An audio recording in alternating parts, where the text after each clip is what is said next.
फिरविते हात कपाळी, सांगेले कराला तुझीच कथा, वाटेकडे बघ डोळे लागले, सांग भेटशील कधी रे आता।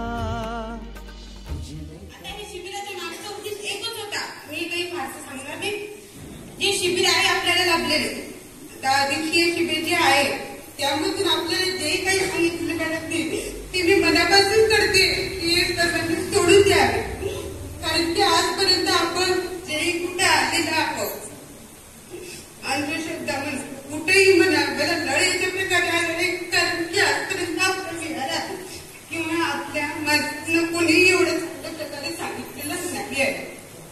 मन बोलून येते अशा गोष्टीला, कारण की त्या दिवशी आपल्याला खूप चांगल्या प्रकारे मॅडमनी समजावून सांगितलेलं आहे। मी तरी प्रयत्न करेन, कारण की अष्टांगिक मार्गाचा मी पालन करण्याचा नक्कीच प्रयत्न करेन आणि जे 22 प्रतिज्ञेचं पालन करण्याचा मी प्रयत्न करेन, कारण की मी का बोलत आहे मी स्वतःसाठी का म्हणत आहे, कारण की आपण सुधारलं तरच आपण दुसऱ्याला सांगू शकेल आणि आपणच सुधारले तर दुसऱ्याला सांगण्याचा काही अर्थ उरणार नाही।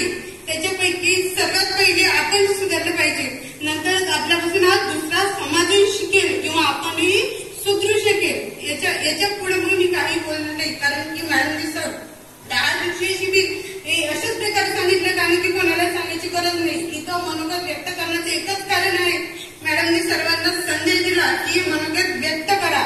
कशासाठी? सगळ्यांना बोलण्यासाठी, हे बोलण्याचं ठिकाण आहे, बोलता आलं पाहिजे। मॅडमनी पहिल्या दिवशी सांगितलं की मॅडम इथून सगळ्या बायांना सगळ्या उपासिकांना हे बोलावून पाठवतील, म्हणजे बोलकं करून पाठवतील। याच्यासाठीच आपल्याला मनोगत व्यक्त करायचं आहे, इथं सगळ्यांनाही मनोगत व्यक्त करायचंच आहे, कारण की मॅडमनी इथून ते आपल्याला काहीतरी देण्यासाठी आले आहे। एवढे 10 दिवस आपल्याला असेच नाही देणार आहेत, ते आपल्याला सगळं घर हे ते सर्व सांभाळून त्याचं घर सर्व व्यवस्थित लावून ते आपल्याला आणि स्वतःपासून सुरुवात करा, अशी की आपण सुधारणार म्हणजे सुधारणार प्रयत्न तरी करू।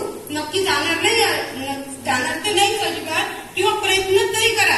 असं नका म्हणू की 10 दिवस झालं आपलं शिबिर, 11व्या दिवसापासून आम्ही जसं चालू, कोणाला येते येतील कुठल्या प्रकारचं काही, पण असं प्रयत्न तरी करा। एकाएकी अजिबात जाणार नाही, मी सांगते प्रयत्न करा, नक्कीच आपल्याला यश भेटते।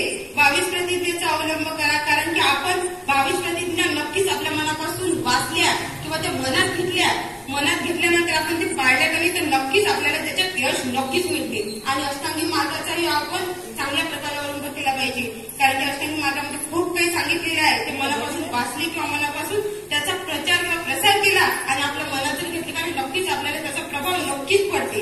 हे स्वीकार करा, मनापासून स्वीकार करा। आणि मी दुसरं काही बोलणार नाही, एवढं बोलून माझे शब्द संपत्ती आणि